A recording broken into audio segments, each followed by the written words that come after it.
காம கோப குரோதம்.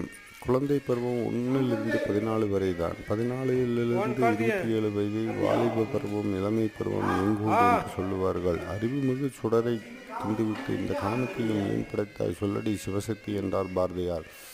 நல்லதோர் வினையை செய்துவிட்டு அதை நலம்பெற புழுதியில் எரிவதுண்டோ என்றார். எல்லா குழந்தைகளும் நல்லவர்கள்தான்.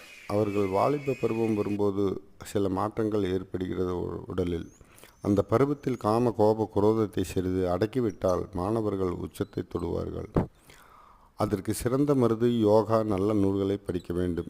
யோகா செய்தால் உடலின் உள்ளுறுப்புகள் பலமாகும். அறிவு கண்டிப்பாக சிறக்கும். தெளிந்த நீரைப் போல அறிவு இருக்கும். முதலில் எளிமையான யோகாவை கற்றுக்கொள்ளுங்கள். சிறிது சிறிதே வளர்த்து கடினமான யோகா செய்யுங்கள்.